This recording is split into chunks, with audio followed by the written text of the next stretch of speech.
Salut les amis, donc ce soir, impressionnant les reflets de l'ordinateur sur les lunettes, donc ce soir à la fraîche, on va étudier un autre cas de figure qui peut correspondre à votre nécessité, voire même à plusieurs objectifs différents, mais où la solution sera strictement identique. Alors c'est un sujet qui m'a tracassé quelque temps, et puis je me suis dit c'est le moment de le traiter. Donc je suis allé prendre de l'information envers les autorités compétentes, en l'occurrence Max, hein. Je vous ai déjà parlé de Max, donc je l'ai eu directement au téléphone. C'est un technico-commercial d'une boîte qui est spécialisé dans le photovoltaïque, mais pas que. Et je suis allé lui poser la question. Alors hier on avait vu cette vidéo, enfin on a fait cette vidéo qui avait pour objet de traiter un cas de figure, voilà, vous avez un onduleur, vous avez des panneaux qui correspondent en puissance crête à la puissance max admissible en entrée de panneau de l'onduleur, et est-ce qu'on ne pouvait pas éventuellement en rajouter quelques-uns jusqu'à atteindre réellement la puissance admissible par cet onduleur. Donc ça, on a vu le cas de figure, et je vous ai montré un peu comment faire cette estimation, cette évaluation, puis je vous ai donné les liens. C'est un peu compliqué ce soir. Bon, on va faire travailler les mandibules. Alors, là, on va traiter un autre cas de figure intéressant. Donc, on va repartir du schéma de base. Et voilà, on va supposer qu'en fait, l'entrée admissible, entrée onduleur, donc que l'on voit ici par les panneaux solaires, est au max. On va supposer qu'on est au max de ce que peut encaisser l'onduleur, mais vous voulez quand même augmenter la puissance qui va permettre de recharger vos batteries et qui va permettre également de pouvoir avoir en sortie un max de puissance, le max de puissance que peut débiter votre onduleur en sortie. Donc comment on peut faire? Et est-ce qu'on peut le faire? Et la réponse elle est oui. Alors on peut le faire, et on peut le faire en plus avec plusieurs sources différentes et de nature différente, avec des tensions différentes. L'astuce, et on va la voir tout de suite, va consister à rajouter, alors on va dire une entrée MPPT supplémentaire à l'onduleur qui n'en a pas.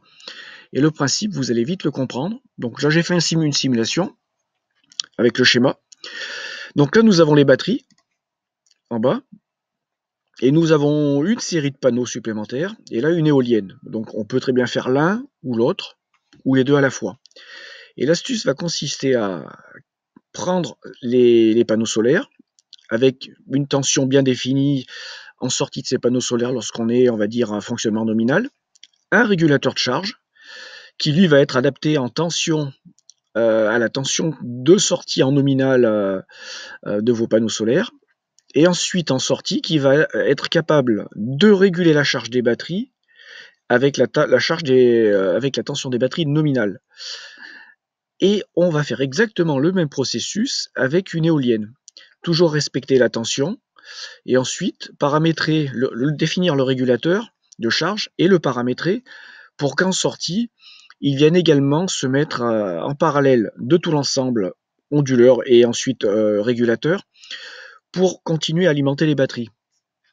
Donc en fait, là, on voit que de cette façon, on peut alimenter et charger les batteries, et ensuite également renvoyer cette tension par ce qu'on appellera le bus continu par l'intermédiaire des batteries pour disposer de plus de puissance par rapport à un max qu'on aurait atteint avec les panneaux. Alors le cas de figure concret, ça va être, supposons que votre onduleur débite 4 kW en sortie, mais par contre qu'il n'encaisse que 3 kW en entrée au panneau solaire. Donc là, si vous faites un montage astucieux et que vous calibrez bien votre installation avec un de ces deux dispositifs, voire même les deux, d'ailleurs l'éolienne, j'ai fait une vidéo dessus pour vous dire qu'attention, l'éolienne, ne vous précipitez pas dessus, ça marche que dans de très rares cas. Ça marche parce que voilà, il faut énormément de vent et très souvent. Donc, en fait, c'est comme si on rajoutait donc un régulateur MPPT ici, un régulateur MPPT là, que tout cela passait par l'onduleur et que c'était capable de fournir de la puissance supplémentaire aussi bien pour charger les batteries que pour alimenter le système jusqu'au max admissible en sortie. Donc là, bien sûr, qui n'est pas symbolisé dans cet onduleur. Donc, je me suis longtemps posé la question parce qu'en fait, je me suis toujours posé la question comment les gens faisaient pour avoir sur un même onduleur une éolienne et donc des panneaux solaires si l'onduleur n'avait qu'une seule entrée, courant continu, concernant donc les panneaux solaires ou éventuellement une éolienne, voire même une turbine qui sera alimentée par un cours d'eau. Donc voilà, je vous ai fourni la solution. Au préalable, j'ai demandé les informations pour être sûr de mon coup, donc c'est du fiable. Et puis là, on a une belle solution, quoi, hein. C'est bien pratique. Et ça permet de booster la config. Voilà, ben la vidéo est très très courte, il n'y aura pas besoin d'en faire plus, je pense que vous avez compris le principe. Alors sachant, si on peut même pousser le bouchon plus loin. Concernant ce fameux onduleur, alors qui va être là, il est en WKS, mais il peut être sous plein de marques différentes. Sur les versions 5 kVA, on peut les monter en parallèle. Donc il y a des connecteurs qui se mettent en dessous et qui viennent relier les onduleurs entre eux. Et donc notamment ces onduleurs quand ils sont en parallèle, donc avec des panneaux supplémentaires par exemple branchés au-dessus, mais ça peut être une éolienne. En dessous, on va venir raccorder également en commun la sortie et l'entrée batterie avec le pack de batterie existant. On ne va pas rajouter un pack de batterie par onduleur. Et comme ça, les deux onduleurs, avec des sources éventuellement différentes, de nature différente, les deux onduleurs vont pouvoir faire le boulot pour recharger les batteries et fabriquer du 220 volts. Sachant que sur les versions 5 kVA, comme je vous parle tout de suite, le but derrière, ça sera de produire une seule sortie de 120 volts. Donc le but des câblages, qui sont des câblages à visée d'échange d'informations pour synchroniser le sortie de 120 volts alternatif pour qu'il soit parfaitement en phase et que ce soit une seule et unique tension à travers une seule et unique sortie qui se dirigera vers votre tableau de répartition. Voilà. Alors, j'espère que la vidéo vous en aura appris un peu plus.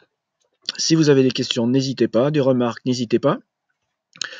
Moi, je prends beaucoup de plaisir à faire ce que je fais, puis en même temps, quand j'ai des questions qui me tournent dans la tête, c'est l'occasion, soit parce que vous avez des questions et j'ai pas forcément la réponse, soit parce que moi-même je me suis posé la question et je me suis dit tiens, c'est une question qui peut intéresser du monde, donc je fais la démarche, je vais piocher de l'info, j'analyse, et ensuite je restitue ça. Allez, sur ce, bonne soirée. Je vois que vous accédez à des propositions de vidéos de YouTube en bas par rapport à ce que j'ai pu visiter sur... Ça, c'est marrant. Henri, qui a gagné la Coupe du Monde? Bon, je me demande encore. Allez, à très bientôt.